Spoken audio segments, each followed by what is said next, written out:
It is interesting. It's a little risky because it's unconventional. I want to talk about unconventional with Billy Napier in a minute as well. But what the Jaguars have done with their coaching, I mean, their head coach is 39. There's a high-ranking offensive coach that's 29. There's a 42-year-old.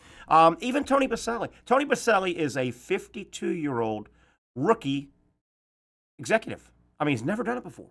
That's a tough position. Yeah. I mean, if it was just that easy, I say this all the time. If it was just that easy, Emmitt Smith would be running the Cowboys, and Jerry Rice would be running the 49ers, and Tom Brady would be running the. It's risky what they're doing. Kind of neat too, though, isn't it? It is. I mean, have the other ways worked? Yeah. Not here. No, not here. Not here. So try something different. Not here. Absolutely. Not I mean, here. when going the route of proven older coaches doesn't work, the last few that's the route they've gone. Now, Jack Del Rio was obviously young when they hired him, but every other time it's been Gus Bradley was a little unproven. Mm-hmm. It's been guys that were a little older, maybe knew what they were doing, and well, here we are. Try the young guys. It's a new age, right? I mean, 2025 in the NFL is it really is completely different world. The way the guys are getting coached, the way the coaches are calling these games and taking more high-risk maneuvers and doing all these sort of things, it's completely different. So try something different. When you do something unconventional, and I'm going to tie this to Billy Napier in a minute because, man, he's tough to keep faith in right now with Billy Napier. When you do something unconventional and it works, you're considered cutting edge.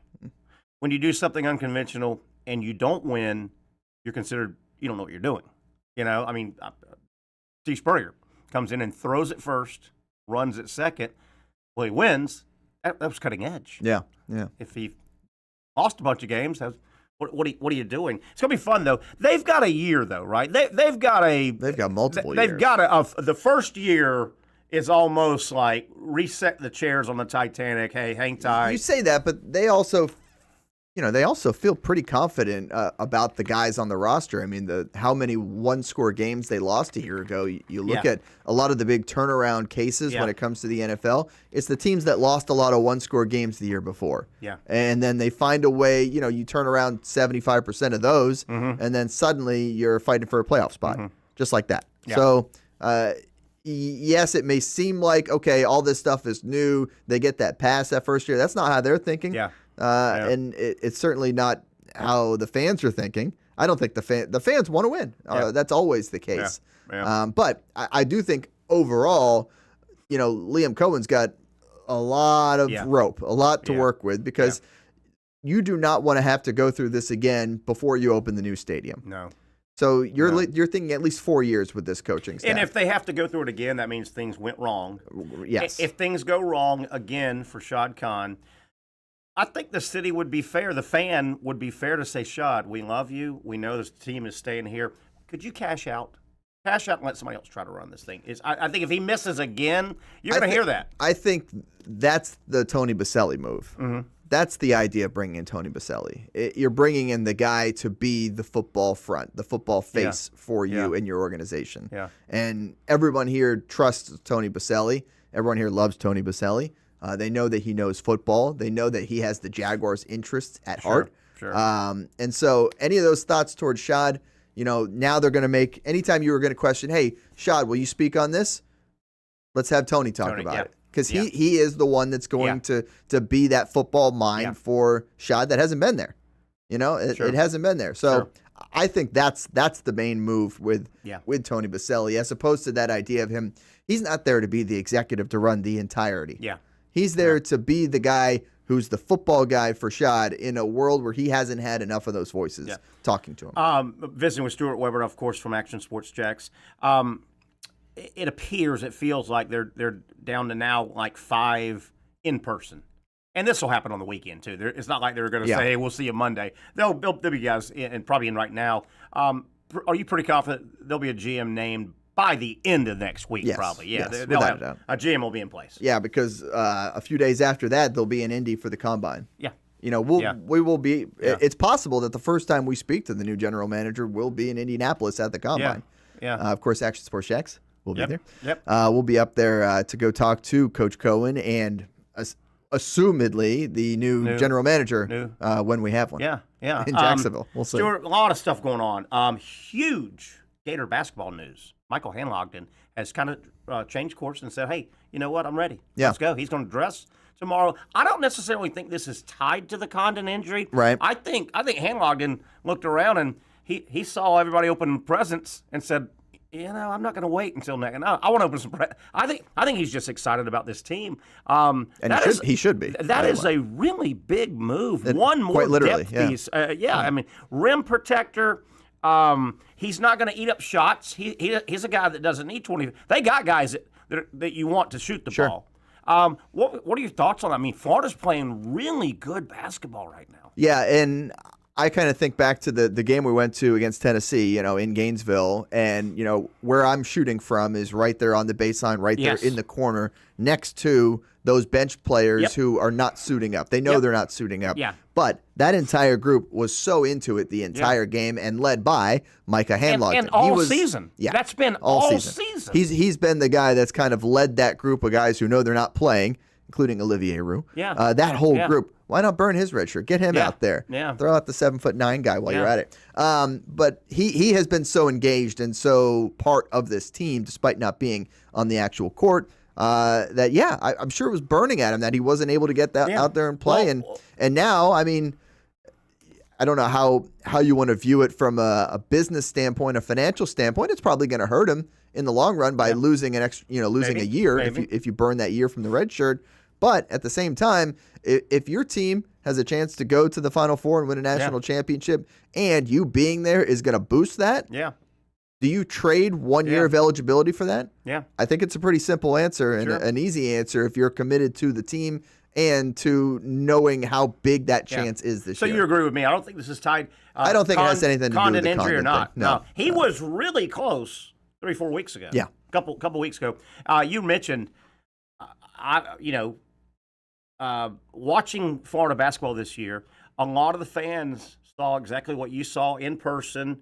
I've been to one game, the Jacksonville game. Yeah. I normally make it over two or three times. I have not, but just been busy as hell.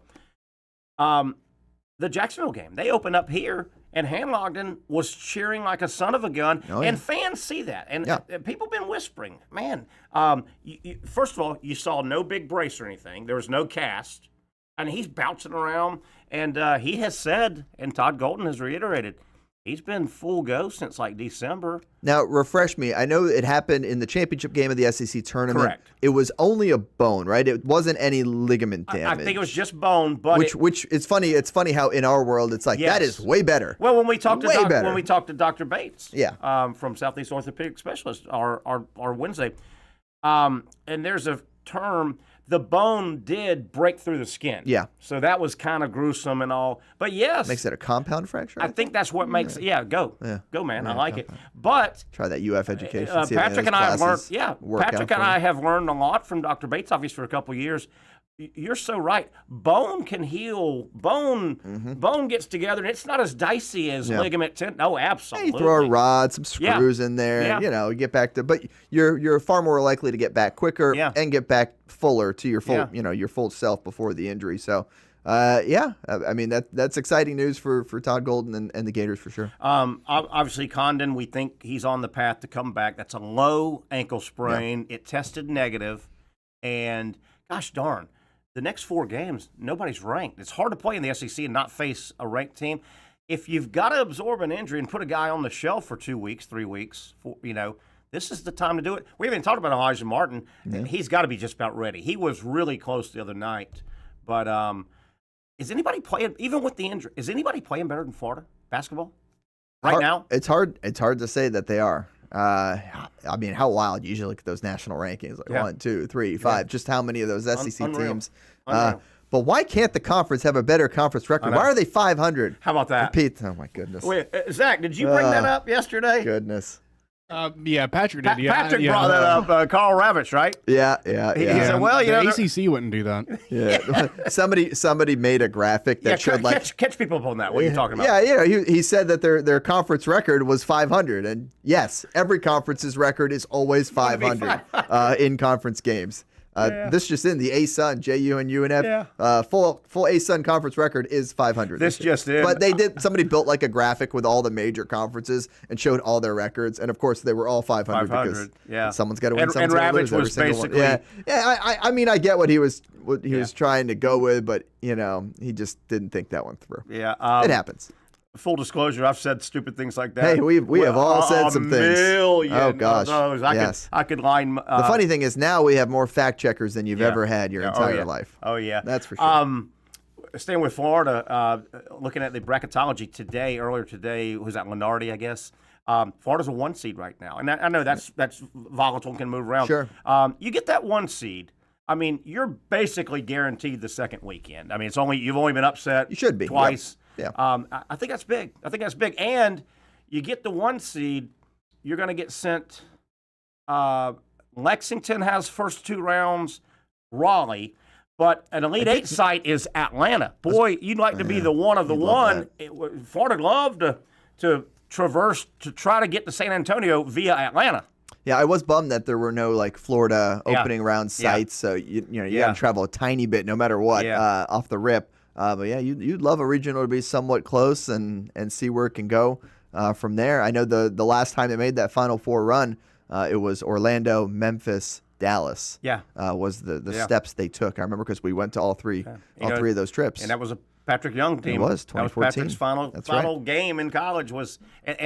Yes, it was. I think they had the best team in the country that year. Yeah, they ran into a red hot. I might have told you the story about this one before, where we had a pregame show we built. Before the championship game, we had a full half-hour show built, and we were so excited to do it. And then they lose in the semifinals, and we still had to do the half-hour pregame show before the championship. And that was a pretty big upset. Florida was. It was. UConn had lost 10, 11 games that year and had to sneak in to the tournament. So I could understand why y'all went ahead and pre-pro'd everything. I know. It was. Well, it's funny because the 2 runs when I was in college, the 2 championships, that was my junior and senior year. Wow.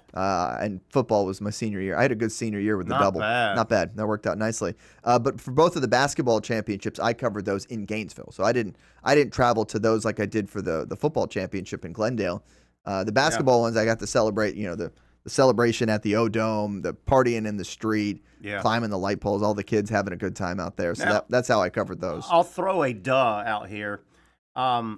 When your teams are good and win a lot, they're fun to watch. Yes. But the back-to-back national championship teams with Noah and Horford, that gang, and Lee Humphrey and those guys, they were so much fun to watch. This is a fun team to watch. Yeah, I agree. And they kind of little similarity. They're just fun to watch. They play a fun style of ball. They're not grinding you down.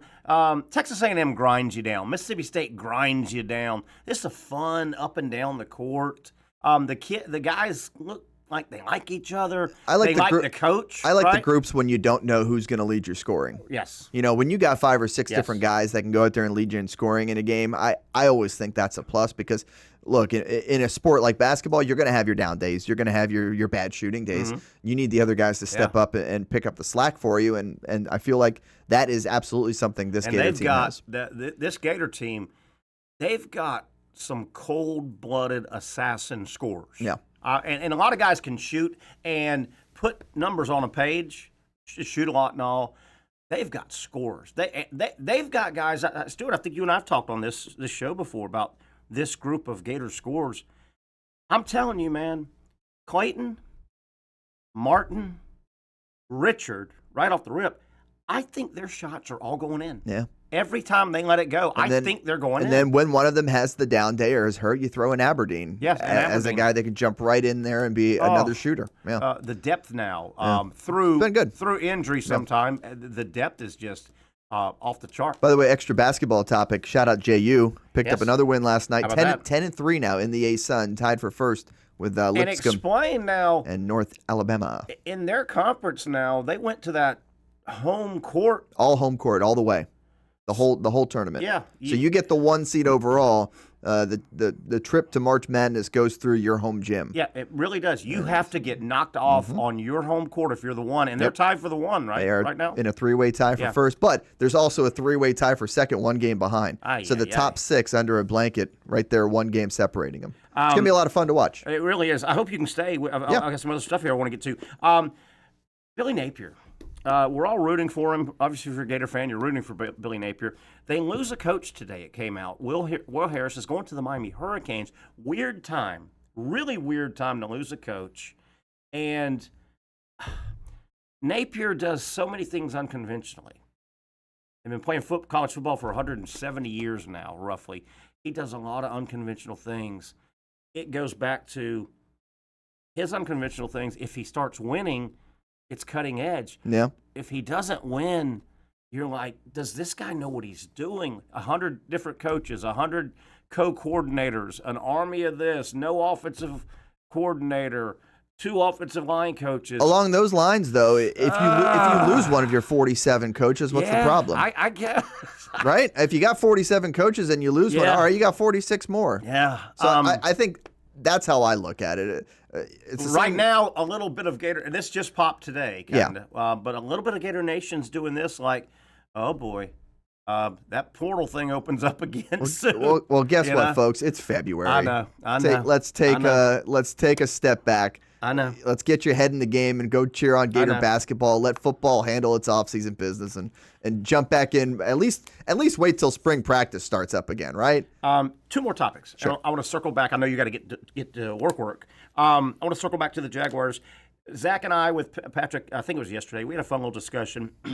If you're the Jaguars, Cohen, the new GM coming up, your brain trust, do you think the Jaguars, I think they should go big ugly, meaning line, offensive line. Big ugly. I call big sexy would be a Travis Hunter, a McMillan, who declared as a defensive back, by the way. Yeah, how about that? Yeah. How about that? If you were making the call, would you lean the Jaguars big ugly, not sexy? Big sexy, the pretty guys. Which way would you go? I think you always start with the trenches. I do too. And guess who's now a big voice in that building? A big guy in the trenches. Tony Baselli. Yeah. So I would lean that way. I think you kind of handcuffed yourself a little bit by extending Walker Little last year. Agreed. But you're also, probably replacing a guard in Brandon Sheriff. And you've got a much older center now in Mitch Morse, who enters year 2. Mm-hmm. So you do have some spots you can upgrade on that offensive line. But, I mean, from a contractual, what you got tied up in standpoint, both of your tackles are covered. I mean, Walker Little just gets extended. Anton Harrison is still on that rookie first-rounder deal. So you would hate to supplant him after what's been a couple decent years from him. And then Ezra Cleveland as well is another guy that you've paid. So as much as you want to go in there and you want to bolster that group, where's the dollars coming from? Where are the capital coming from when you have to spread it around and that team as well? The fan out there, and this is not totally across the board, but fans, when your favorite team goes to the podium and it's announced, they like the sexy. They don't want to hear an offensive lineman. Yeah, they don't want to hear Will Campbell or LSU guy. Anyway, I just want to get that. But defensive line, I mean, you absolutely you need more help when it comes to the pass rush. They tried that Eric Armstead experience a year ago as a defensive end, and then at the last press conference of the year, he's like, no, they told me to play that position. I wanted to play defensive tackle. It's like, that's okay. All right. Well, we would love to have him play defensive tackle. If you're talking about a 4 across the board lineup with, Trayvon Walker, Josh Hines-Allen, Eric Armstead, and Mason Smith, that is an imposing 4-man front across the front. Yeah. So you like that, but then you know what?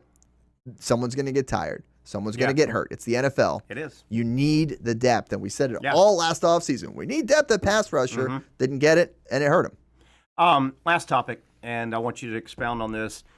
Daytona is Sunday. You've got a lot of stuff you've worked on personally here. We're going to see soon over the next several days.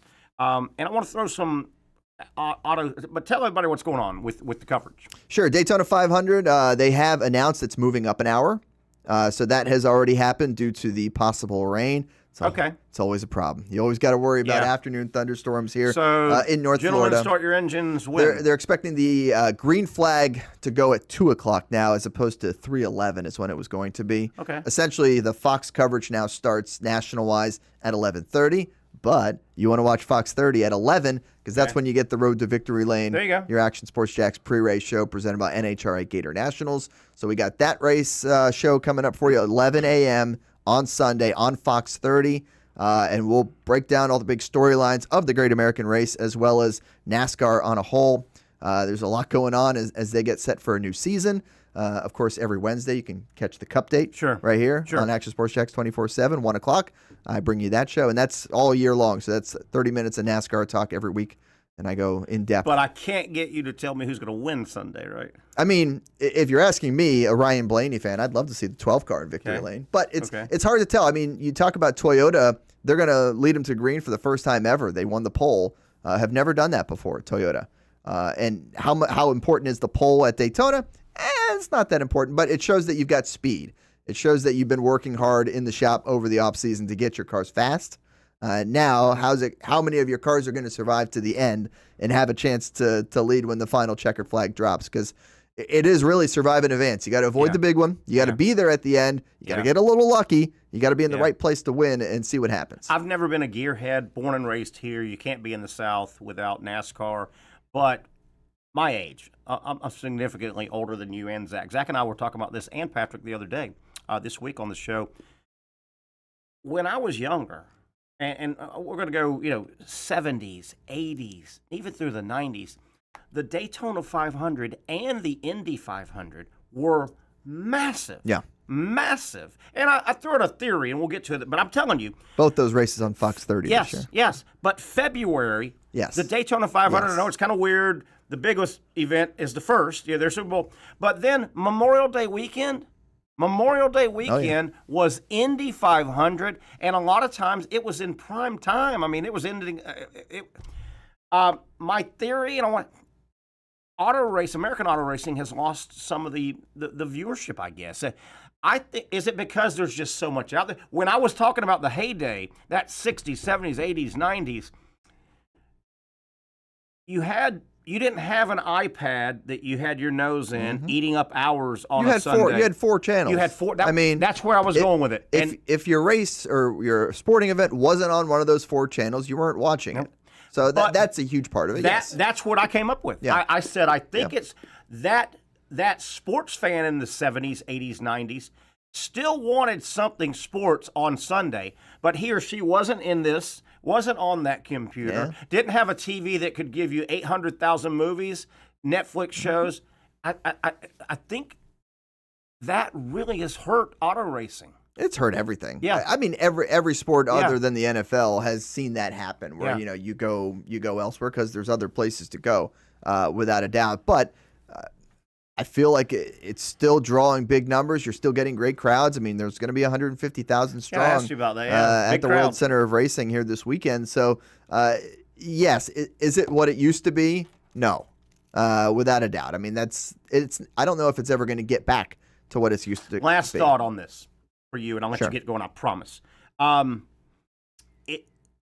Gambling. Mm-hmm.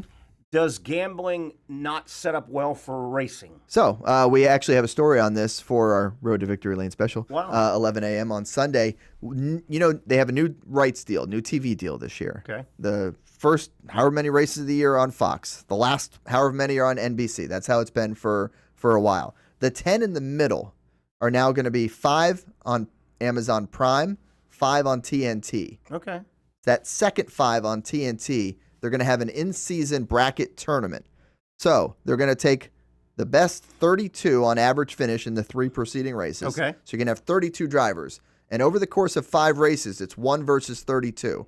All you got to do is finish ahead of the guy you're bracketed up against in that bracket. Okay. Each week, over those 5 weeks, you're going to have those winners advance onto a championship in that 5th race. Winner of that gets $1 million. Wow. So that brings in the head-to-head gambling. That has been on the rise. That's been something that's been happening. and now they're turning it into this tournament within the entire season. So the in-season and no matter tournament. where you land, I've never been a big gambler. Yeah. I just never understood it and all. And I do have, as of this past football season, I got a Hard Rock, and but gambling. Once the door was knocked down, and guess what the door was? When the NFL finally said, Yeah. I mean, That's cool. Then everyone's like, yeah, jump in. But when Zach and Pat and I were talking about some of the struggles of American auto racing, I threw that out. I said, you wonder, can gambling help? Like it's bridged up some other sports. And that's the easy, simple way to get people with some skin in the game, right? It's a lot harder to say, oh, I think Kyle Larson's going to win this because he's got the best odds. He's 5-1 to win the race or the championship. That stuff is for the people who know the sport. Anybody can be like, I think the red car is going to beat the blue car. Yes. Here's $5 that says red car beats blue car. Yes. And now I'm going to watch the race because I want to see red car beat blue car. Yeah. Like, that's the idea with fantasy football, right? It's like, I need to watch this random game that I didn't care about before because I've got a tight end who needs to score 17 points for me to beat Jimmy down the How street. about March Madness? March Madness. 8 gazillion Same brackets. thing. You And fill out those brackets. And I don't be Terry sexist here, but wifey girlfriend. Well, I'm gonna take. I like their nickname, and man, they got a pretty colored team. Their uniforms are nice. Yeah. Well, you can do the same thing with NASCAR this summer with the in-season tournament because you can go with the bright yellow car. You can go with that's number 12. That's my favorite number. How are the numbers divvied? How do you mean? How? Like for cars? Yeah. How if 99 is available, do you just say I want 99? So certain car ownership groups, like the owners, like Penske, Hendrick, Roush, those guys, they kind of have legacy numbers that they've had for a long time. If they're not using it, you could certainly ask and try and get it and figure it out and go from there. Like, for instance, the 88 is back this year. The 88 most That used to recently be heavily used by Dale Jr. Dale Jarrett, right? Yeah. Dale Jarrett before that. So it's a legacy number that's been used throughout the years of NASCAR. How about me knowing Dale Jarrett? Yeah, that's a good Right? one. Yeah. He was 88 at one point. He was. If you were driving NASCAR, what would your number? If you could pick your number car. Ooh. Your favorite. You said here. That's here tough. comes Stuart Webber. That blankety blank number car is flying down the backstretch. Can't beat the 3 car. 3. Oh, yeah. I grew up an Earnhardt fan, so 3, 88, 8, any of those work for me. Is that without 3 a doubt. car still that black intimidating paint job and all? No? Didn't he have a black one? Oh, yeah. Oh, yeah, the GM Goodwrench, the Where car were you for the on that Intimidator. fateful day? I was at my friend Brandon's birthday party at his house down the street. I remember it obviously like it was yesterday when I found out. It just looked like a normal... Yeah. A normal 190-mile-an-hour normal bump into the wall. What have I been? 15-year-old Stuart cried that day. That was tough. That was a tough day. Have you gone on the track? Have you done the Richard Petty experience or whatever? And how fast did you get going? I've done the ones where I've been like the passenger in that's the what car I mean, with though. them. I'm trying to think what it was in that one. I've done like the pace car one where like Kurt Busch took us. How fast? Like up against the fence. I don't know, like 140, 150. But that's like in a regular car. In a regulation car, it's crazy. Quick story. I know you got to get going. Dadgummit. You're good. You're fine. Quick story. 7-step walk back to the office. I'll be Quick all right. story. Long time ago, I don't even remember what TV station. I don't know who I was doing it for. I was asked to do a story on the old Jax Raceway on the north side. It's long gone. So of course, at one point they put me in the car. I'm the passenger, and it's a souped-up car. And I'm telling you, man, quarter mile. This Christmas tree thing. Off we went.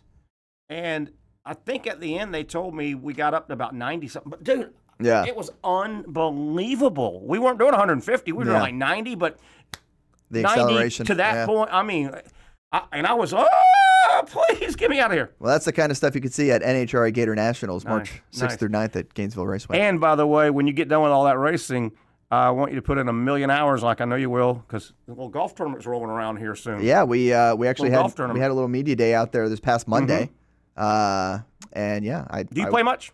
I play in our media days that we get invited to throughout the course. I did get closest to the pin at 17 this year. So little 17 feet Prize? away on 17. A little gift card to the shop. That doesn't suck. Which I'll use That's during better. tournament week. That's better than a sharp stick to the eye. I'll tell you that. That's true. Yeah. Good for you. All right, get out of here. Get back to work. That's our buddy Stuart Webber. Kept him overtime, hitting a lot of topics. I hope you enjoyed it. I know I did. 1 hour down, one to go. We'll recap some of our stuff and get some new topics out as well. It is a Friday edition of the Young and Norvelle Show right here on Action Sports Jax. Finally, a family atmosphere, kid-friendly restaurant with a real sports bar feel. Jaguars Jax Beach features all of that and a large, climate-controlled covered patio with misting fans and heaters for all seasons. Mix in an extremely diverse menu that features the most quality and affordable steak at the beach, and there's no reason not to enjoy your next lunch, dinner, happy hour, or big sporting event at Jaguars Jax Beach, 300 2nd Street North in Jacksonville Beach. See you at Jaguars Jax Beach.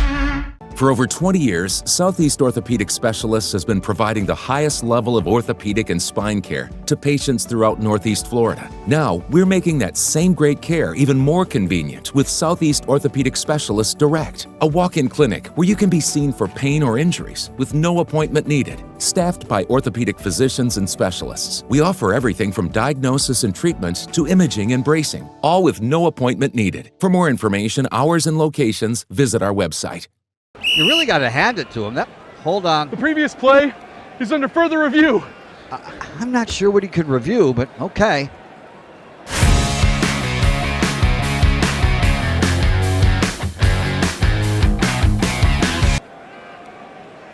Sure has been a while.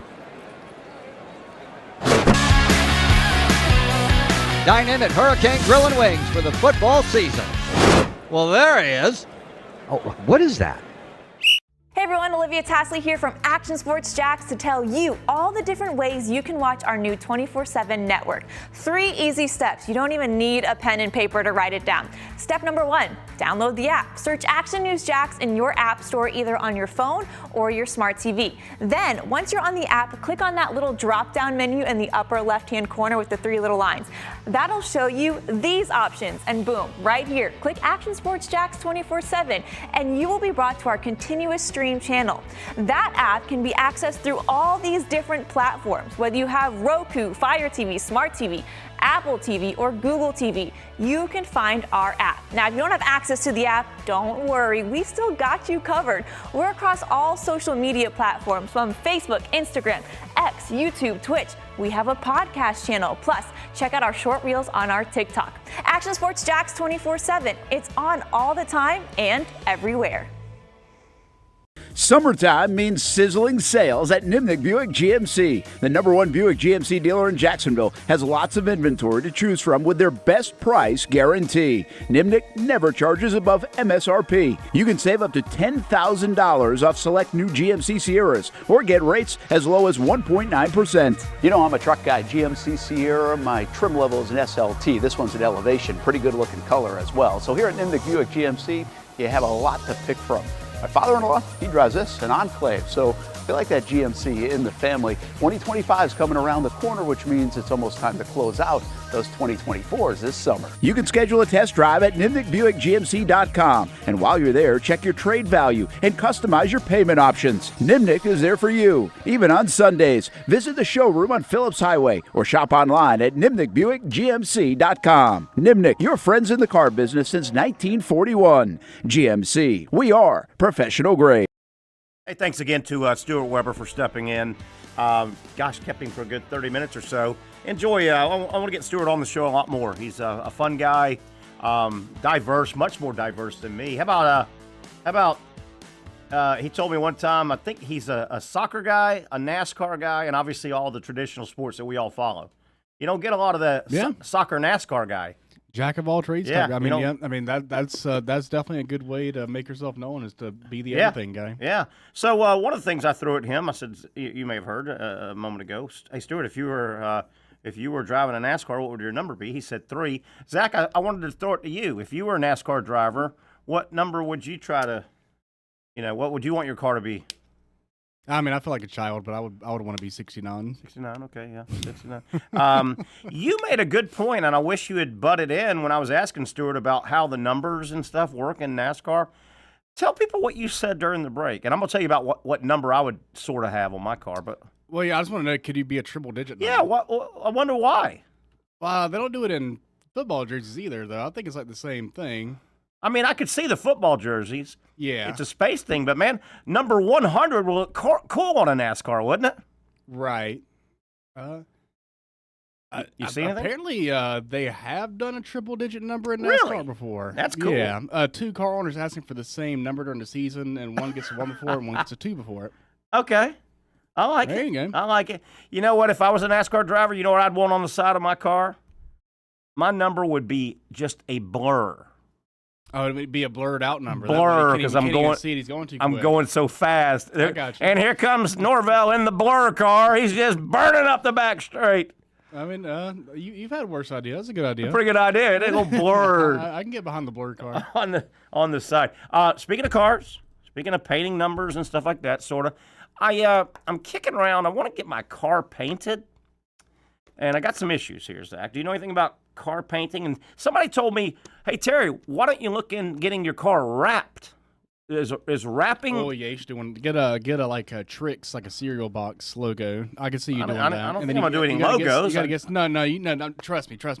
You want to get Trix like a cereal box. You want your whole car to be tricked out in Trix, and then you want the big rims with spinners on it. You want the spinners to have the bunny from the Trick box in it. Okay. I can see you rocking. Oh now, my is this God. a thing? Is this a real big thing? Yeah. Oh yeah. People do this. Oh. There's examples. I would try to pull it up, but the last time I tried to plug a picture into the system, I crashed everything and had to restart the stream. So I don't know if I want to go down that road right now. Good job, Zach. Yeah. Nice job on a Friday. Great job. I'm sure the engineers that may have to drive up here on Friday evening will love that. I fixed it with no engineer help. I didn't text them. I didn't call them. I didn't do nothing. And I got the show right back up in about 30 seconds. Technical tap, just kind of. I did the old unplug replug. Which does fix most things. But that was a good question. I wish I had Stuart here. I could say, well, could somebody say, okay, yeah, I'm a new car owner in NASCAR. I want my car to be 999. Yeah, or 666. Yeah. The devil car. Devil. Yeah, why not? Yes, with a big devil on the side. But anyway, I don't know. Is wrapping your car more expensive than having your car painted? I wonder. I don't know.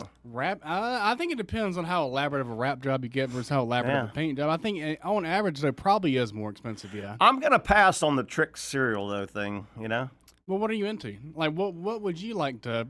Just a color. I mean, I don't need anything. No, if you're gonna do a wrap, you got to do some type of design. I'm not flashy. Now, if somebody you should probably just do paint. If somebody wants to sponsor and pay for it, maybe I'll. Hey, speaking of. There you go. Speaking of.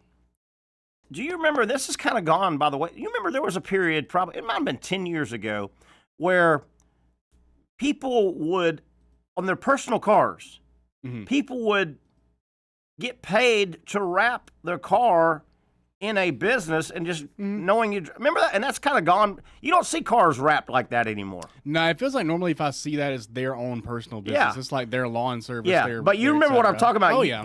And you'd see advertising, call this number, we'll pay to wrap your car. Get paid to drive like you normally do.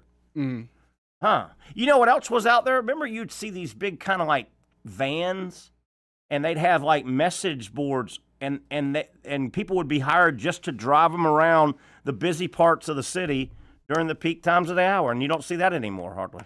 You don't remember that? Have met like people like a live chat on the car? Or just like pre-written messages on the car? No, like changing messages, like electronic and stuff. I can picture it I'm picturing like a black thing with red letters. Yeah. And what I said, you could get either your own car or you would get hired to drive like a van that's all wrapped, and you're told to drive in the morning. I want you to cover this area, the busy roads, and you're just caught in traffic, and people are looking at your advertisement on your van, and that's kind of gone by the wayside, I think. No, I haven't seen that yet. I mean, if I had access, I would be like, the driver of this car is a doofus. If I could just text a random number and make it say that on the car, and then I would just have them drive around with that all day. Yeah, there you go. You said the Jaguars, getting back to the Jags and their interviews, they had somebody in recently this afternoon. New name? Yeah, I have lost the name. It was the Packers' former scouting director. Sullivan, did you say? John Eric Sullivan. Yep, John Eric Sullivan. Yep. That's a good old Southern name there, isn't it? He actually did not even realize this. I did not remember him, but he played for the University of South Carolina Gamecocks. John Eric Sullivan. Dude, that's a good Southern football name, isn't it? So to me, I think this could be a good hire because, like the previous guys I said from yesterday, he kind of comes from that fraternity of these young coaches, the Sean McVay. He was with Matt LaFleur in Green Bay, so he's I think he'll have that same mindset. So I think those three guys, the one from Green Bay, the one from L.A.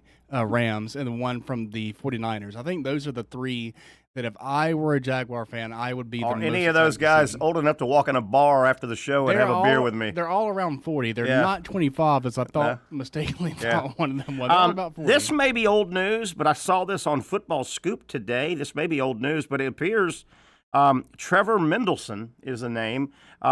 Former Western Michigan co-offensive coordinator, offensive line coach, supposedly was hired by the Jaguars. Have we heard that name? Trevor Mendelson.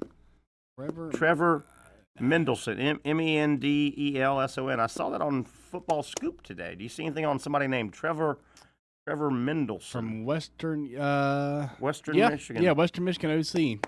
I don't see what position he's going to be. Yeah, I didn't either. And the article I read didn't say if he's been officially named. Looks like it says co-offensive coordinator. There you go. It is risky because it's unconventional the way they're doing this. Young. If it works, great. If it bombs, you go, well, that was a dumb approach. One thing I do want to say that I like about this John Eric Sullivan guy's resume that's a little different from the rest, he has stayed with the Packers. He was drafted by the Packers, and he has been with them moving up, starting as an intern in 2003. He stayed with them all the way through 2024.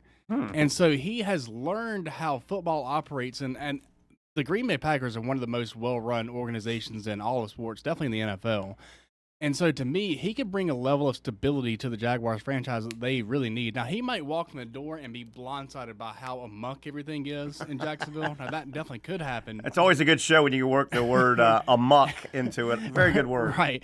But I think that, I like a lot of the Tony Baselli hire is my favorite move the Jaguars have made in a really long time because I think that he is going to focus on bringing in big uglies. But if they go with this John Eric Sullivan guy, I like the idea of someone who has been – he's not a guy that's going to jump ship. He's not a guy trying to look to move up as quickly as possible. He's a guy that's just grinding and learning and figuring things out. And he's steady moved up. Every 2 or 3 years he got a promotion within the Packers organization. Nice. It's not like he was just sitting there stagnant either. Yeah. I think a great Southern name, though. That's a great Southern football name.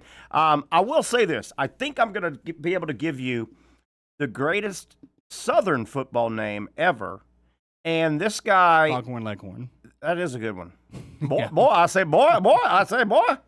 Get off you need a chicken. There's a chicken over there. That's a dog, actually. Boy, I say boy. Greatest Southern football name ever, I think. I'm going to nominate it anyway. And I think this guy is still a very accomplished NFL coach. And I think he played in the SEC, maybe Jim Bob Cooter.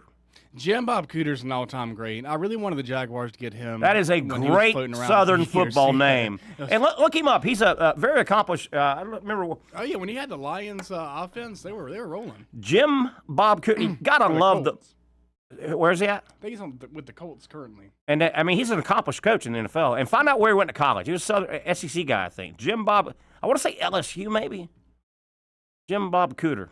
With that name, he should have played on every SEC team for 1 year. Tennessee, so yeah. He's Tennessee guy? In the conference, yep. Jim Bob Cooter. Yeah, he played football for the University of Tennessee. Yep. And tip of the hat to his mom for naming him that. Isn't that That's great? In 2006, he was a quarterback there. That's kind of crazy. Isn't that great, though? His mom named him that. That's great. Yeah, I mean, you've already got the last name Cooter. Just go Jim ahead Bob, and go with Jim Bob. Jim Bob Cooter. And I'm telling you, he's an accomplished NFL coach. He's been in the league a long time. Made a lot of money. Yeah, he's kind of one of those guys. He was, he used to be the Ben Johnson. Like, he was the guy that everyone wanted. And so he's kind of taking a step back and falling off to a degree. So we'll see what happens with Ben Johnson moving forward. So I want to get back to Billy Napier, and I get it. He can't control a coach that wants to leave. That he lost Will Harris, secondary coach, has gone to the Miami Hurricanes, and that was kind of announced today. There's been a little bit of grumbling about that, but it's a really odd time. I mean, we're a couple of weeks away. You would think your coaching staff would be pretty stable now. It's an odd time. You're going to a program that you play game 3, right? How weird is that? They play Miami in game 3, I think it is. Yeah. Gators, and it's just weird. And, you look at Napier. He's done so many – his philosophy on so many things is so unconventional. And I'm not saying unconventional is bad, but, I mean, he's got multiple co-coordinators. He doesn't have an offensive coordinator. He had – 2 offensive line coaches. You can just go on and on and on. There's a lot of unconventional things that Napier subscribes to, and he's the head coach. Right. He's hard. It's hard to keep faith in this guy because if you're unconventional, I'm going to say it again. If you do things unconventional and you win, you're considered cutting edge.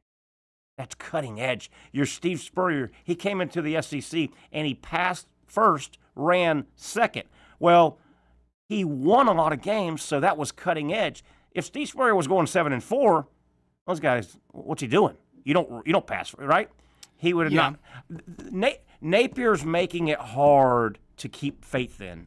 If he doesn't start turning it onto some wins, all this he almost wants you to believe that he's the smartest guy in college football, and the last 170 years, they didn't quite have it figured out. He's got it figured out. Well, the scoreboard's got to say he's got it figured out now. Yeah, you got to have 11 guys on the field most of the time to be the smartest coach in football. Yeah, that helps. And, the tough part for the Gators is, I could really realistically see next season playing out exactly the same as this season, with them starting off slow and then finishing strong, and then he gets the momentum, and then you say, oh, look, Billy's got it. Because Miami's actually the 4th game. It's the 3rd game will be at LSU in Baton Rouge. And then after Miami, I think there's a bye week in between there because it's from September 20th to October 4th. So there's got to be a bye week. And then it's versus Texas. Then it's at A&M.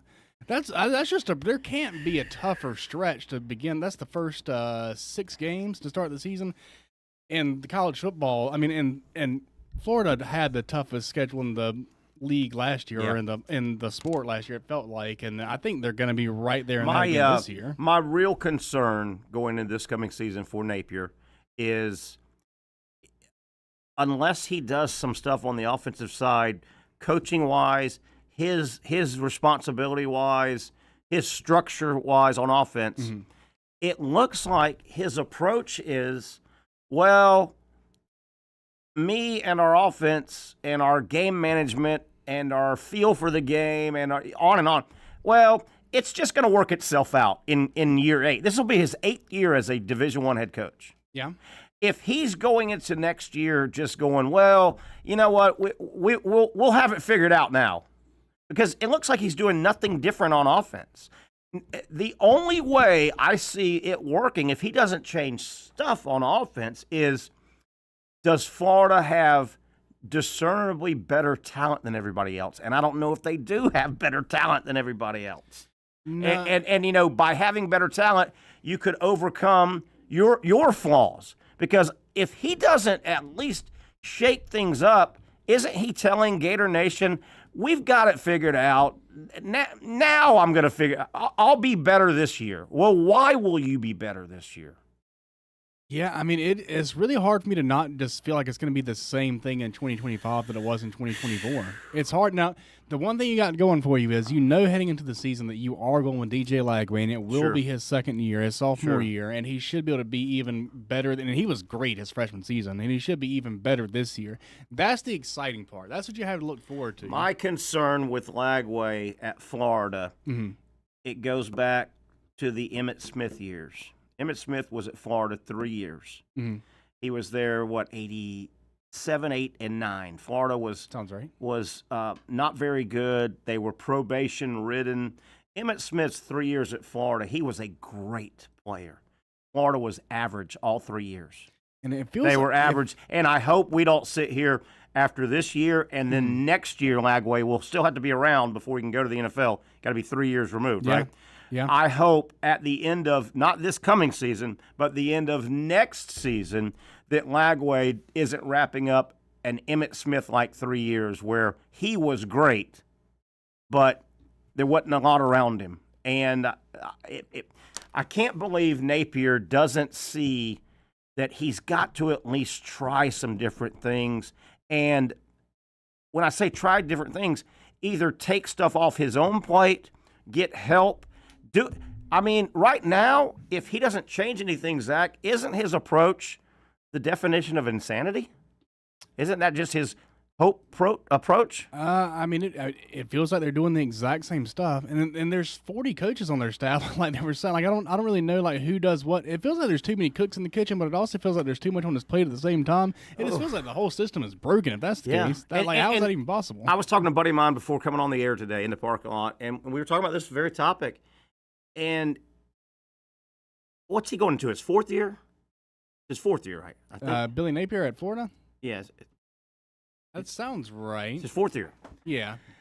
Yeah, because he's done 3. You look at Napier, and you look at everything he's asked for and everything that the University of Florida has delivered for him. I mean, remember 3-4 years ago? Well, Florida's not going to compete. They've got to get a football facility. They don't have one of those well, they do have a Taj Mahal now. He asked for it, and it got built. McElwain helped get it going, but he's got the Taj Mahal. Supposedly, they're in the ballpark with NIL. He asked for a Nick Saban-like army of assistants and analysts, and they've got 1 million people on staff. So many analysts, yeah, so much. And, they've given him everything. What else there's nothing else you can say, well, damn, I'm playing behind the 8 ball because, well, what? Win some games. I kind of think that the NIL people that are in charge at Florida, I kind of think that they partially made a decision that it was better to invest in NIL than it is to invest in Billy Napier's buyout and getting a new coach. So I kind of think that they got backed into a corner, and that's where they are. Yeah, and maybe. It's got and then, this should be a positive, but I think in a weird way it can be a negative a little bit. Mm-hmm. We just talked about all what I think are shortcomings of Billy Napier. I think I would have fired him last year. And I said, well, the only way he would stay is if he fires himself up. I haven't seen him fire himself up. But this shouldn't be a negative, but I think you look across the hall. Let me back up. Mm-hmm. On the football side, which is Napier's world, he runs it, right? He's the football coach at Florida. You look on his side of the hall, and Florida football can't go a week without some new ripple in the water, right? They can't go a week. Yeah, they can't get it's usually negative. Yet, on the other side of the hall, it seems like everything Todd Golden does is right. Well, now that one thing's in the past, yeah. Yeah, even that came back. It was nothing. Yeah. But you're right. He constructs his team, his roster. He identifies talent. He plays the right style. Mm-hmm. The fans love his style. The players love his style. It looks like everything on the basketball side of the office is perfect. And football, Gator, I say it. I think I coined this phrase. Never a dull moment in Gainesville. There's, that's for sure. Always something going on with that football program. It's been a 10-year or more just hold your breath, man. What's the next bombshell coming out of Gator football, Yeah, it's a nonstop disco over there. Oof. It's hard to tell what's going to happen next. Hard to win. Real quick, as we go to break, I teased a little bit that Florida has some coaching movement on their football. We talked about Will Harris going to Miami, so Florida will be looking for, I guess, another secondary coach, unless they – I don't know what Napier does. We'll see. Georgia, Kirby Smart made a hire. They had a guy by the name of Andrew Thacker who was an off-field, not on-field coach. He was an off-field analyst. He has been now brought onto the field, the coaching field staff for Georgia. He was a former defense coordinator at Georgia Tech and Temple. This is a very experienced guy, Andrew Thacker. I did not see if he has an official position announced, but that's another nice hire. I see him listed as the nickel coach, which I guess is even more specific than DB coach. Yeah, nickel, only nickel. But I mean, Kirby, I think, has always done a pretty nice. Now, Georgia fan will moan a little bit about, well, Mike Bobo's the wrong coordinator, but he's done a nice job with his staff over the years, I think. He's always got quality staff. And I mean, here's another guy, an on-field guy now he's adding that has been a DC at Georgia Tech and Temple. Should be a nice hire for Georgia and Kirby Smart. All right, let's start. You want to start landing the plane, man? It's Friday. We can try. I got the. I'm not going to say that I'm not giving it my all the next 30 minutes, because I am. That's all I do. I'm a giver and I'm a helper. But I got the Friday-itis a little bit. Got do you? Last day of school type deal. Somewhat. You have a little Friday-itis? Somewhat. Yeah. And I know you probably have a big night planned with your sweetie on this stupid Valentine's Day. Potentially. We're definitely not going to a restaurant, I can tell you that. No, not too much. Not at all. I'll be glad when this day is over, because I'm tired of seeing on the social media, I want to wish my sweetie. You know what? Shut the hell up. We all don't have dates on Valentine's. I'm not saying who. Oh, I am wearing a little bit of red, though, coincidentally. I didn't plan this. All right, let's start landing the plane. We'll review a busy Friday, get back to some other topics, and kick around some stuff we've kicked around in case, for some reason, you have not tuned in to every single moment of this show. The Young and Norvelle Show continues on Action Sports Jax. For those dealing with pain from a sports injury, arthritis, or spine condition, Southeast Orthopedic Specialists offers innovative new non-surgical options. Our regenerative medicine treatments, including platelet-rich plasma and other regenerative treatments, use your body's own restorative cells to aid in treating injuries. These procedures are performed in our offices and typically require minimal downtime. If you want to get back to doing what you love, our regenerative treatment options may be right for you. For more information or to schedule an appointment online, visit our website.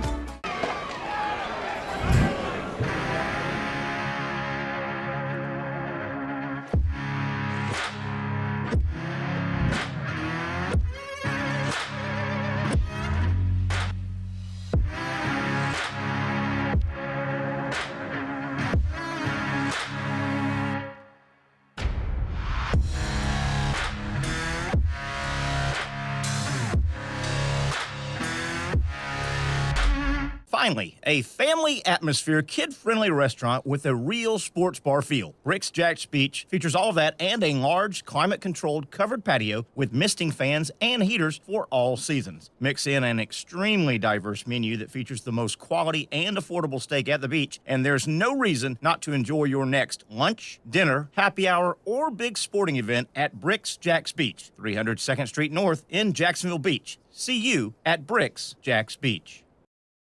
You really got to hand it to him. Hold on. The previous play is under further review. I'm not sure what he could review, but okay.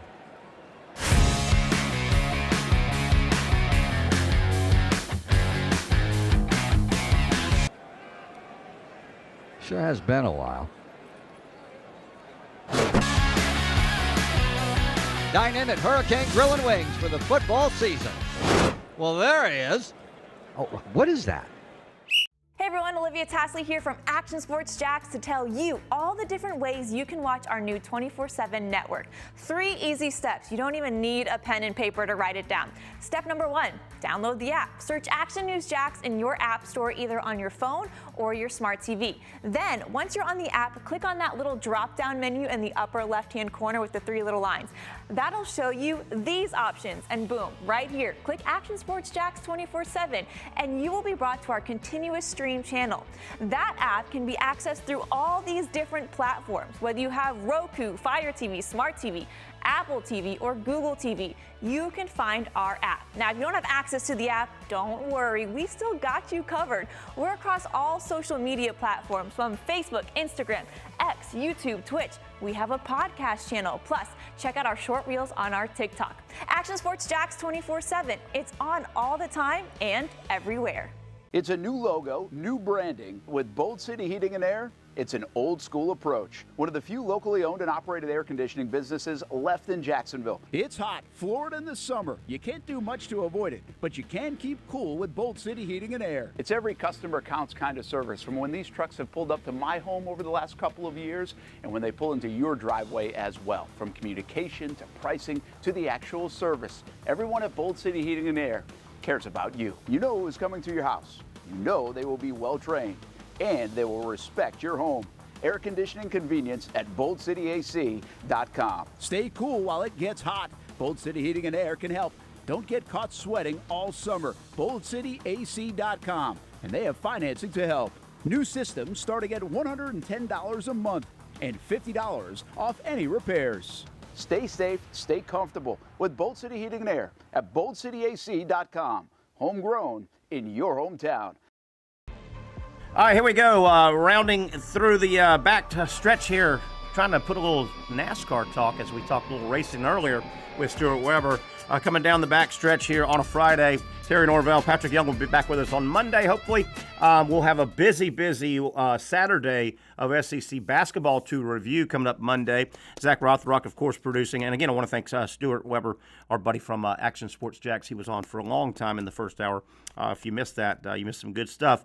Check it out on the archive, however you're enjoying this show. All right, Zach, I hate to put the cart before the horse because normally when you go, well, you know what, these next 4 games, they're all winnable. Florida should win. We're going to talk Gator basketball here. So Florida has, Florida is 21-3, 8-3 in conference, which is what tied for second, I think, with Texas A&M maybe. Alabama and Auburn are 10-1 and 10-1 in conference play. So they're tied, and they play their first of 2 games tomorrow in Tuscaloosa. So somebody's going to lose. So Florida's right in the ballpark, okay? Now, I know I'm putting the cart before the horse, but here's why I say Florida, the schedule's kind of working in their favor a little bit right now. Florida's got a 2-week run here now. Their next 4 games, which takes 2 weeks to play, you know how they play weekend, midweek, weekend, midweek. So Florida's got a 2-week run here where they play South Carolina tomorrow at home, Oklahoma midweek, Tuesday I believe it is, at home. They go on the road next Saturday and play LSU on the road. LSU right now is 1-10, I think, in conference play. With the 1 win being over the Gamecocks. There you go. And then the 4th of these 4 games for Florida is at Georgia. Now, Georgia, that could be a sticky game. Georgia's fighting to get in March Madness. Right now, they are like first 4 in. But they need some big wins. But Florida should win. They're not playing anybody ranked. If the Gators win those next 4, they have 2 weeks, Zach, to watch the other teams in the conference knock off each other. So I'm kind of ignorant on how some of this works. Like I think there's something called like a quad 1 win and like a quad 4 win or loss. So like if they were to lose these, would these be considered quad 4 losses? Like that's really bad. They would hurt. Okay. South Carolina would really hurt. Yeah. And if South Carolina does something stupid tomorrow night, I'm punching you right in the nose. It's my fault directly. Absolutely. They're gonna have to play against the Lady Gamecocks. I'll tell you what, Zach. I'll tell you what. Hold on, let me cut you off. Let me cut you off. If your South Carolina Gamecocks beat the Gators tomorrow night in men's basketball, you know what? I actually will buy and serve you a beer. Wow. Just like Howie Rosenberg or whatever got his beer. Yeah. I will buy it and deliver it to your forehead, just like that one. Right? What's his name? Howie who? What? Roseman? Howie Roseman. Yeah, I'm going to give it to you just like he caught that beer in the forehead. I'd take it. See where I went with that? But Florida, if they win their next 4 games, they've got 2 weeks to watch Auburn maybe lose tomorrow, to watch Tennessee's playing them. You know, the big boys are going to play each other. Florida gets to kind of sit on the sideline and watch. But normally, when you there he is, there he is. He caught that beer today in that celebration. God, what a thug celebration that must have been. Eagle fan celebrating today. If I were Howie Roseman, that would be my profile picture on my Twitter, Facebook, everything. Until something tops it, which it never will. And how don't you get customized T-shirts made of that and all. Pass them out. Just hand oh them. yeah, you got to capitalize on it somehow. There will be someone. I don't know if he's going to be the one that profits off of it. Someone somewhere. Do you know how many Eagle fans will want to wear a T-shirt with that photo? Oh yeah. And our GM's a badass more than your GM. Yeah, something like that. You know. But looking back to the Gamecock, I think if the men team, I think if we could allow the Lady Gamecock guards, Tahini Powpow and Maddie McDaniel, if we allowed them to play on the men's team, I think they can give the Gators a chance. Is there a way to do inter-co-ed basketball? Hold on. Tahini Powpow. Tahuni who? Yeah, you're not ready for Tahina Powpow? Is that her nickname? Tahina? I think it's like Michael Jackson. No, Tahina. Yeah. So Tahina's her first name. She's a bad guard. Wait, hold on. Yeah, Tahina. Can you spell that? Do you have it in front of you? T-E hyphen Hold on. Spell it again. T-E. I want to see it. Hyphen. H-I-N-A. And then Pow.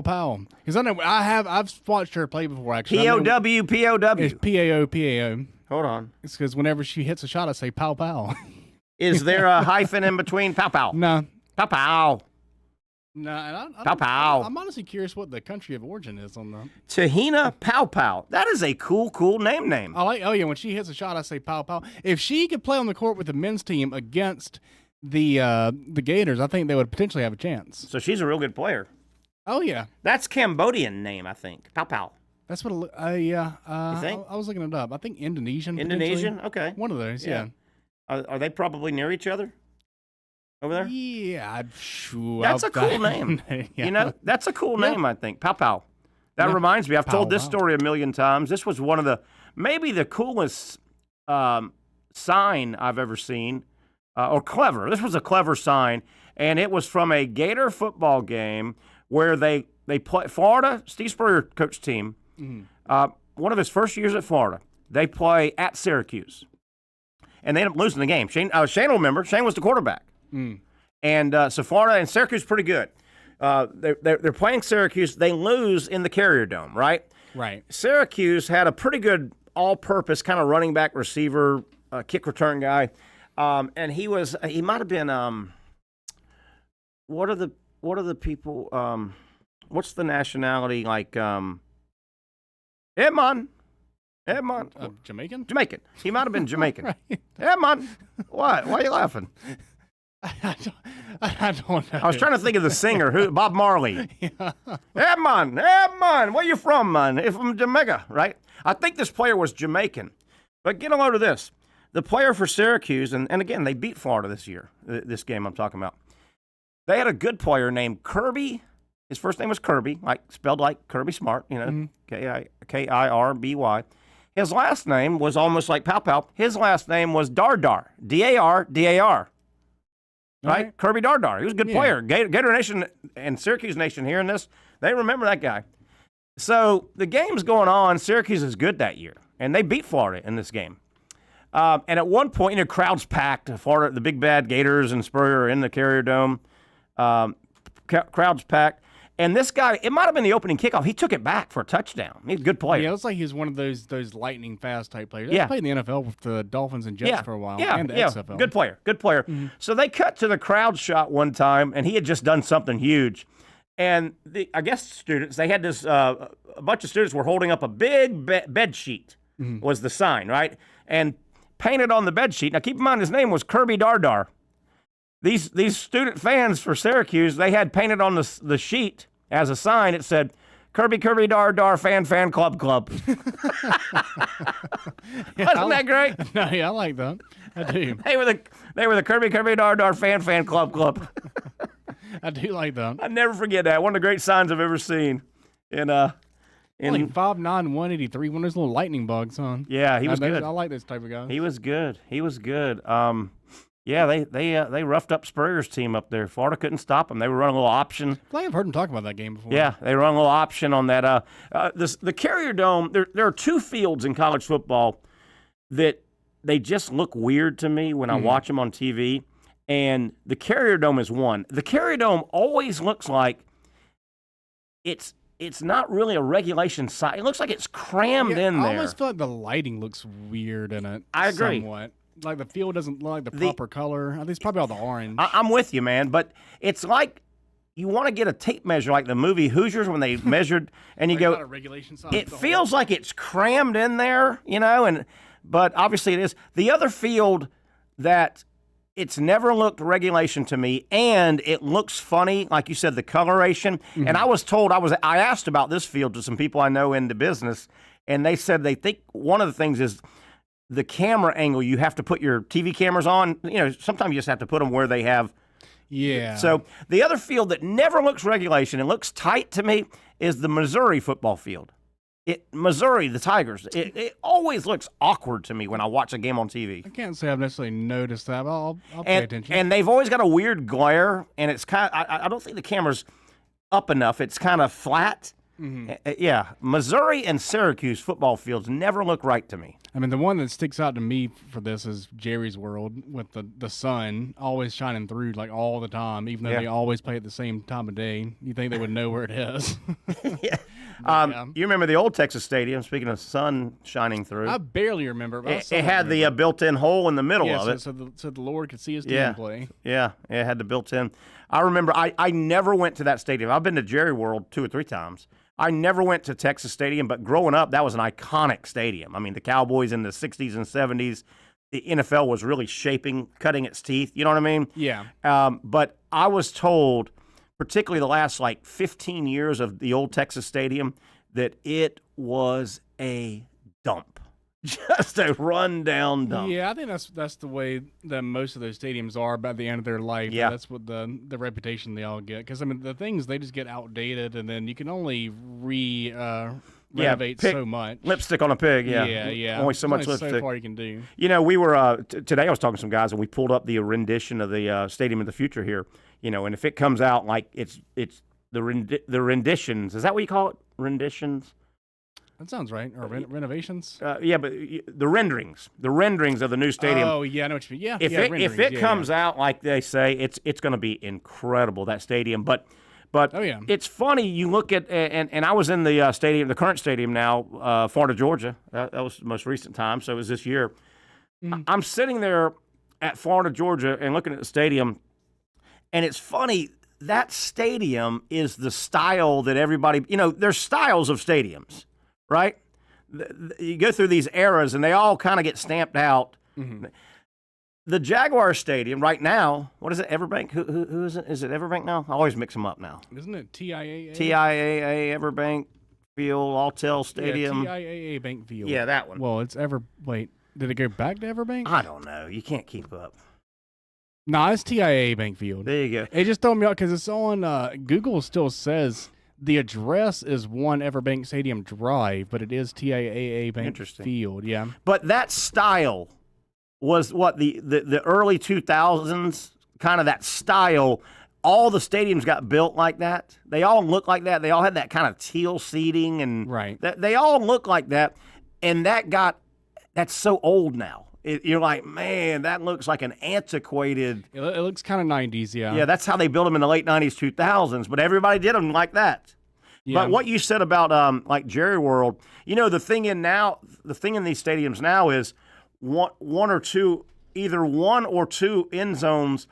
It's open glass. You can see outside. Yeah. That's the big thing, and the brick facade on the outside. Yeah, that's the way the LA and the Vegas and the Atlanta ones are. Yeah. Now this one they're rendering here is going to be a lot of stainless steel looking stuff. Spaceship I think the renderings look amazing. They do look incredible. I'm really excited to see what the final product looks like. They do. Well, I was asking some guys today, and they didn't have a great answer. You hear when I'm out and about, and I talk about the Stadium of the Future that's on the docket to be built, right? And we see those renderings. A lot of people will jump in and go, well, Terry, it's not going to come out like that. They never do. Why would it not come out? Is it cost overrun? Why would it not? I mean, if that's what they think they want to buy, why would it not? Yeah, I hear a lot of people go, well, it's not going to look like that. Yeah, that looks way better than it's going to actually be. I'm like, why?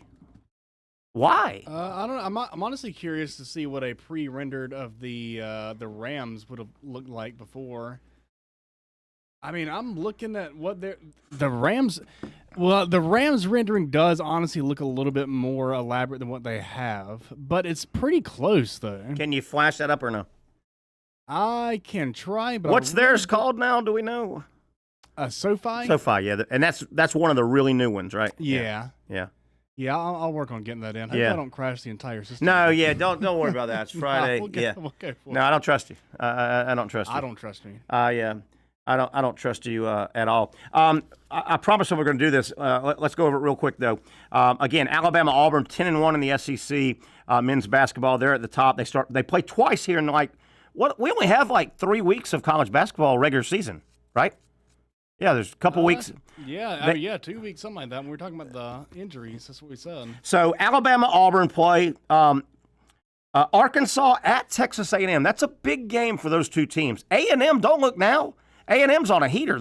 They're chasing, I think, if they finish strong, A&M may get a 2 seed. Arkansas could really use that game. This could be upset alert. Tennessee's not playing real good. Tennessee tomorrow is at home. They play Vanderbilt. Vanderbilt needs one more good win. Missouri is at Georgia. Boy, Georgia needs this win. It's at home. Missouri's a ranked team. They've been ranked almost all year. The Dogs really could use a big win over a ranked team. They're at home tomorrow. Keep an eye on that game. Egg Bowl basketball tomorrow. Mississippi State at Ole Miss. Should be a real good game. 2 teams that are out of it, I think, for sure. LSU and Oklahoma play. That's, by the way. We all know, we've talked about South Carolina is at Florida tomorrow. And then Kentucky is at Texas. Texas also chasing a bid. Texas could really use that win. Kentucky coming off a sweep of Tennessee. Zach, I think I told you this. I don't know if you listened because I don't know if you very much listened to this show.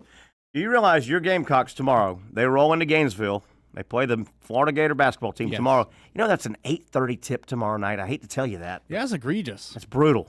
Brutal. I mean, it's going to be ending at 11. Oh, that's brutal. And I know some Gator fans are probably listening right now and going, oh, they didn't know that. That is brutal, right? Yeah. 8:30. You can't move that up a little bit? I would prefer 8. But, the TV, I'm sure there's some other game that leads into it. They're doing a double. I did risk a life and limb and get it loaded in, so I guess I should show it. So this is what the pre-rendered version of SoFi looks like. So it feels like it's a little bit more open than what they got. And I don't think there's a Lombardi statue in the middle of it. I do. That is pretty neat looking. Yeah. But I mean, more or less, I think it does have this Los Angeles in the front of it. It kind of more or less is the same. Do you think they have a little light awning up top to stop the rain and sun, or no? Yeah, well, the final product is. I can't remember. It has that. But again, why would that? Is it cost overrun? Why would it not just look? I mean, these are the engineers that drew that up. Why would it look like that? Right? Yeah, I don't particularly. Must be cost overrun. Yeah, must be. Or material issues or something. Can't get a hold of them. Right. I'm sure there's a plethora of, because there could be drawing the concept is one thing, but then you got to actually put the pen to paper and make the things happen. And I bet there's things that the artist conceive that the contractor just can't do. Okay. That's all great, Zach. Let me stop you here. What do you mean? Let me stop you here. Why do you and ask this, just let me stop you here. Did you take your? That's the top is the concept and the bottom is the real thing. Man, so I mean, it looks very close. The bottom's the real thing. Yeah. The top, they both look kind of cool. The bottom looks like a damn airport. Yeah, kinda. Does it? It looks like you drive in and out, departing in the bottom, right? Yeah. Looks like an airport. It looks like a spaceship almost, kind of. Yeah. The one they've rendered for here, it looks like a spaceship. Yeah. That thing, it either looks like a spaceship or it looks like that Jiffy Pop when you pop popcorn on top of your thing, right? You know what I'm talking about? I know what you mean with the dome. Yeah. It looks like that too. All right, Zach, let me stop you for a second here. Here we go. I think you took an extra smart pill today. Did you? Did you take your smart pills? I don't know. Why do you say this? I think it's just because I deal with the video version of that all the time. So I have people that want me to do a certain thing. That's not where I'm going. No, not. You're just talking too much. Okay, well, I think you took your smart pills, maybe an extra smart pill today. Do you realize in a not quite 2-hour span on this show, as we're about to wrap up, let me get my counter, you have used the word amok and plethora in this show. You just went plethora. Well, plethora is one of my favorite words. That's a go-to word. That's strong. Amok you used earlier today. I don't know how you worked that into the show. And plethora. Somebody was running amok earlier today. Yeah, I'm trying to remember how Michael Scott used amok. I know he did it wrong. That guy is great. I don't know why amok is always running. He can't just be sitting still. Dude, you just went amok and plethora in one show on a Friday. Yeah, what can I say? On a Friday. All right, let me see if I can get my counter up here. I think we're about done, aren't we?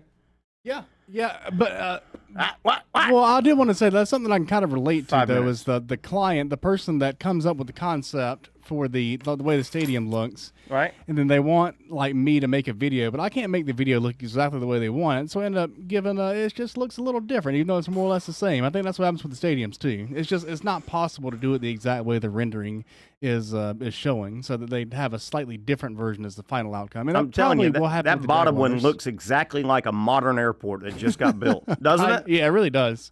There might be one underneath it. But they're both open air like that for wind flow, I guess, right? Yeah, it's still more or less the same. Like they both look equally as extravagant to me. Yeah. And I think that's what we'll get here. So the stadium in Jacksonville, it probably won't look exactly like the rendering, but it will probably also be about equally as elaborate.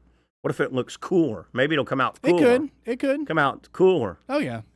I think they were talking, too, about, like, there's a lot of stainless steel look about it, and people were like, what about the reflection and all off that? But I think they've thought of that, maybe dulling spray or something. You know, there's a lot of stainless steel on that thing, it looks like.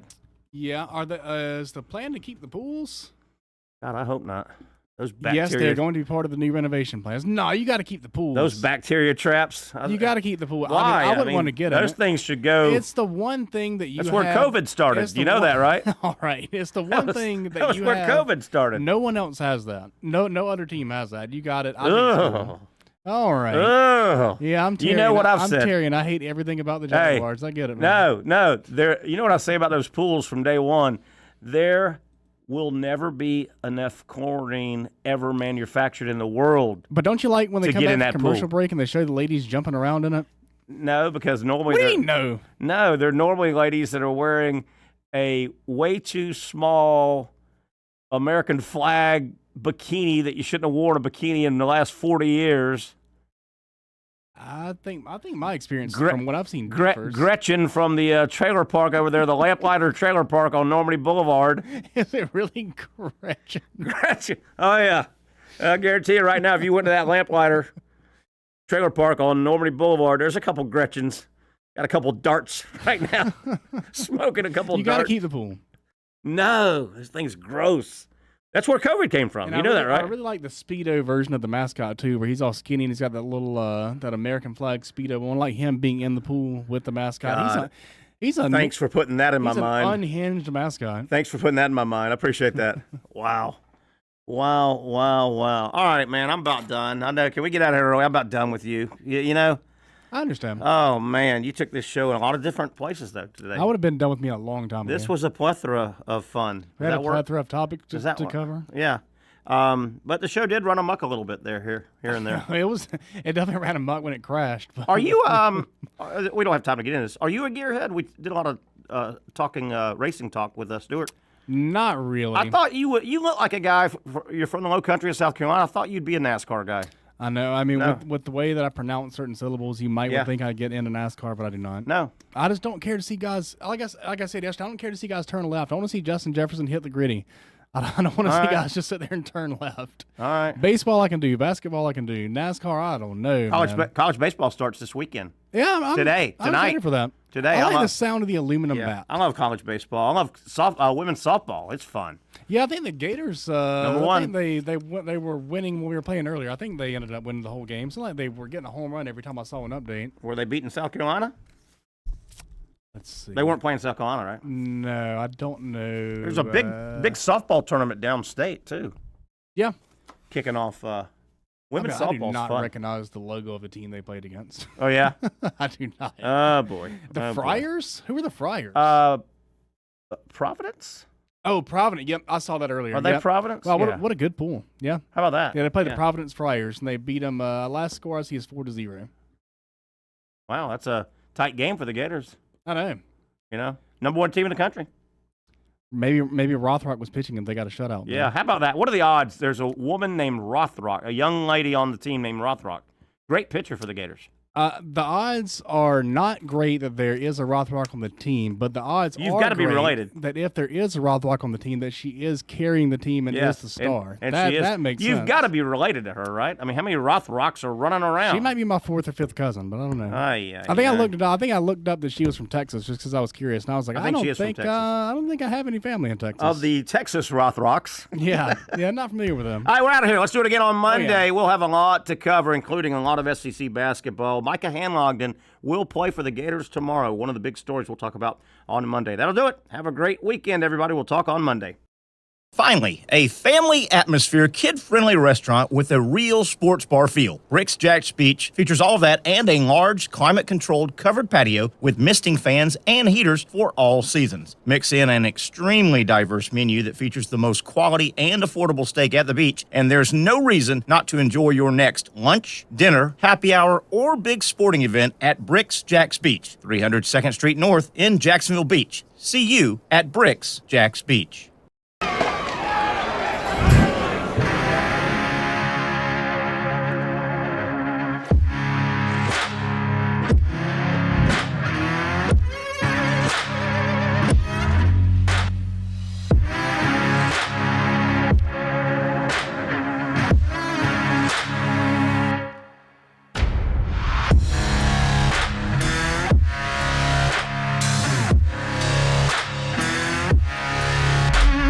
For over 20 years, Southeast Orthopedic Specialists has been providing the highest level of orthopedic and spine care to patients throughout Northeast Florida. Now, we're making that same great care even more convenient with Southeast Orthopedic Specialists Direct, a walk-in clinic where you can be seen for pain or injuries with no appointment needed. Staffed by orthopedic physicians and specialists, we offer everything from diagnosis and treatment to imaging and bracing, all with no appointment needed. For more information, hours, and locations, visit our website. You really got to hand it to him. Hold on. The previous play is under further review. I'm not sure what he could review, but okay.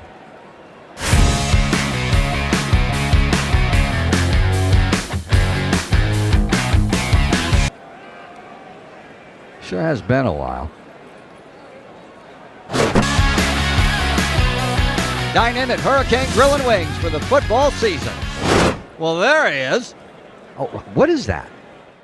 Hey everyone, Olivia Tasley here from Action Sports Jax to tell you all the different ways you can watch our new 24/7 network. 3 easy steps. You don't even need a pen and paper to write it down.